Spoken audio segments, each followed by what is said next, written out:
ٹھیک ہے کمپیریٹیولی, لیکن باقی چیزوں میں بھی انڈیا ابو ایوریج پرفارم کر رہا ہے. اسی طرح اگر کمپیریزن آپ اسرائیل کے ساتھ کریں, اسرائیل کی پرفارمنس دیکھ لیجیے, تمام انڈیکیٹرس میں انٹرنیشنلی وہ کمپیریٹیولی بہت بہتر پرفارم کر رہا ہے, چاہے وہ ایجوکیشن ہو, چاہے ہیلتھ ہو, چاہے باقی انڈیکیٹر. اسی طرح فرانس کا کمپیریزن میں پیش کرنا پسند کروں گا کیونکہ میں فرانس سے فارغ التحصیل ہوں, تو فرانس کی پرفارمنس بھی کمپیریٹیولی ابو ایوریج. اب چلتے ہیں U S A, United States دیکھ لیجیے, یہ تقریباً پرفیکشن کے قریب پہنچا ہوا ہے. اس کی پرفارمنس سارے جتنے بھی پلرس آف ڈیولپمنٹ ہیں سب میں اس کی پرفارمنس ایکسٹریم ہے.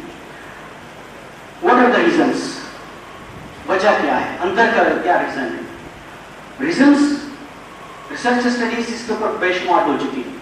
مختلف ریسرچ اسٹڈیز نے مختلف ریزنس ڈائگنوز میں کر کے دی ہیں. وہ ریزنس تو ہم بعد میں جانیں گے, پہلے ہم ایک تصویر دیکھ لیتے ہیں. یہ تصویر ابھی ریسنٹلی اسی ہفتے کی تصویر ہے جو اخباروں کی زینت بنی. ابھی ہمارے دوست ساتھی نے ڈاکٹر میاں محمد اکرم صاحب نے بھی اس تصویر کا, اس شخص کا حوالہ دیا.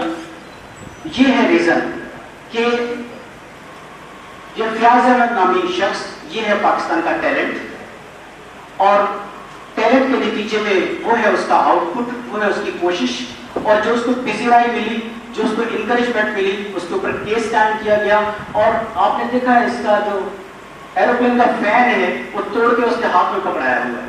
اگر غور کریں تو ایروپلین کا فین اس کے ہاتھ میں.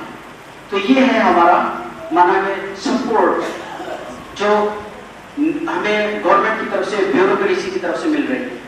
یہ ہے انکریجمنٹ, یہ ہے سسٹم, یہ ہے ہمیں انوائرمنٹ گرو اینڈ گروم کرنے کے لیے جو مل رہا ہے. اب اس طرح کا اگر انوائرمنٹ ملے گا تو مجھے بتائیے کہ کس طرح ہمارا ملک ترقی کرے گا.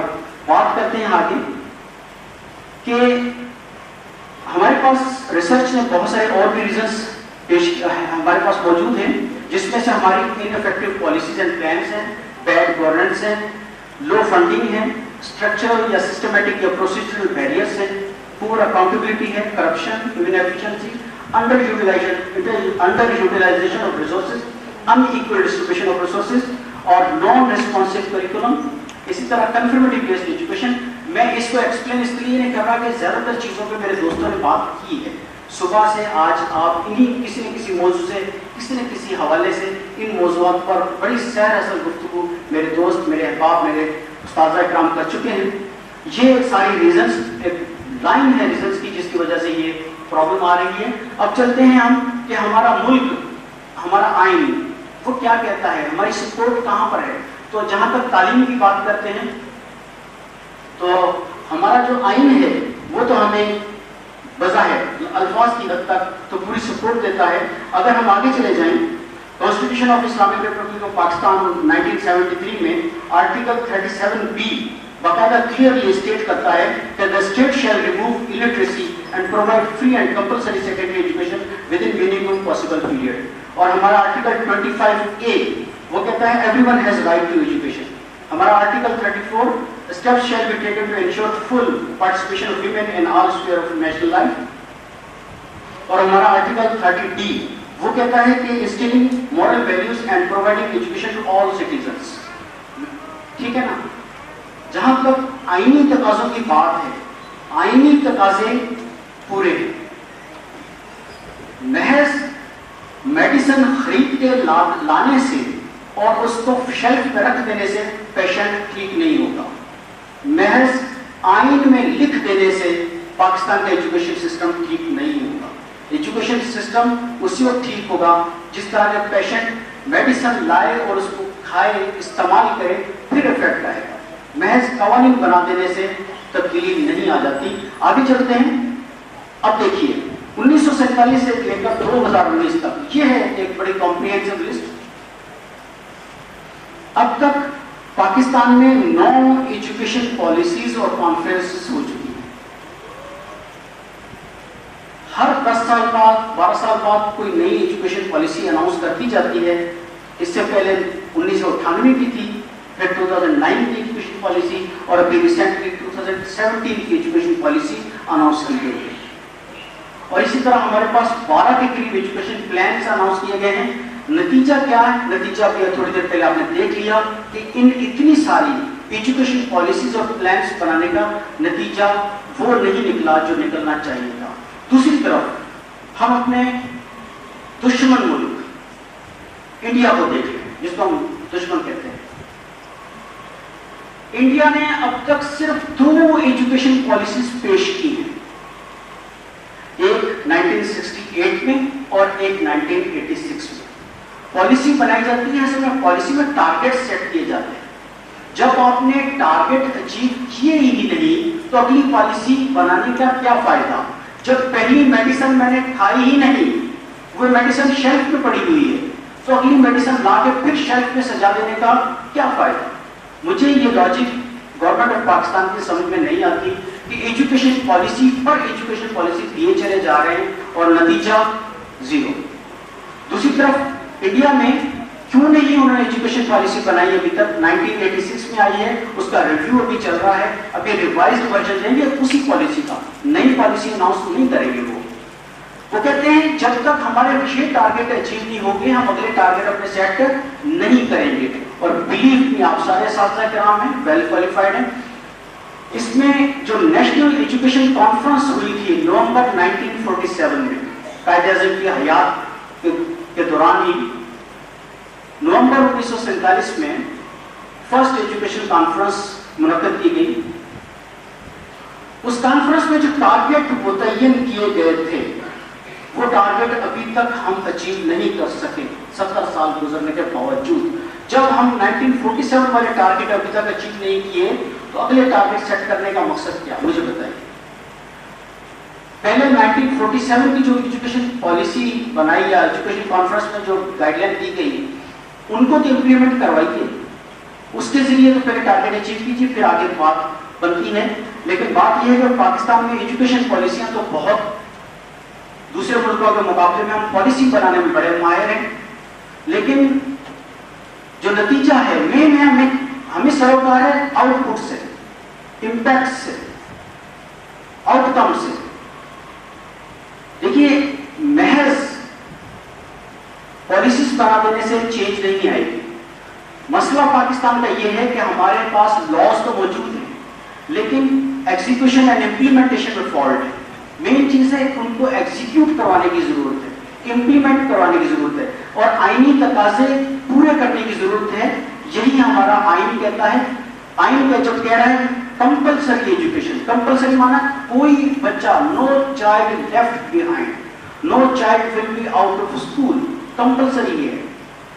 اور اچھا کمپلسری کا بھی ایک بتا دوں کہ جو ایجوکیشن ایز اے رائٹ آپ نے یہ سنا ہوگا. اچھا اسلام میں ایجوکیشن رائٹ نہیں ہے, حق نہیں ہے اسلام میں. اسلام ایک اسٹیپ فردر سوچتا ہے, اسلام کا ویژن بڑا ایڈوانس ہے. اسلام میں ایجوکیشن آپ کا حق نہیں ہے, قطعاً نہیں. اسلام میں ایجوکیشن حاصل کرنا آپ کا فرض ہے. حق فرض ادا کرنا ضروری ہے, کمپلسری ہوتا ہے. حق میں لے بھی سکتا ہوں, میں چھوڑ بھی سکتا ہوں, میری مرضی. حق تو میرے اوپر ہے نا, میں لے لوں یا چھوڑ دوں. اب اسلام کا جو تصور ہے تعلیم کے بارے میں وہ یہ ہے کہ اس تعلیم کا حاصل کرنا ہر شخص پر فرض ہے. اب ایجوکیشن پالیسیز بنانے کے بجائے میری ریکمنڈیشنز یہ ہیں کہ جو موجودہ ایجوکیشن پالیسی ہے اسی کو پوری طریقے سے امپلیمنٹ کیا جائے. جب تک اس کے ٹارگیٹس اچیو نہیں ہو جاتے آگے نہ جایا جائے. اور اس کے علاوہ ایجوکیشن پالیسی ہم جو بناتے ہیں اسی میں ایجوکیشن کے ساری ڈائمینشنز کو کور کرنے کی کوشش کرتے ہیں. کریکولم بھی کور ہو رہا ہے, مینجمنٹ بھی کور ہو رہی ہے, ڈائیورسٹی بھی کور ہو رہی ہے, جینڈر بھی اسی میں کور ہو رہا ہے. یہ طریقہ غلط ہے. ایجوکیشن کی پالیسی جو ڈیزائن کی جائے اس میں الگ الگ جتنے بھی کمپوننٹس ہیں ان کے لیے الگ پالیسیز وضع کی جائیں, نہ کہ ہم ایک ہی پالیسی کو ایک پلندہ بنا دیں اور اس کے اوپر عمل پھر نہ ہو پائے.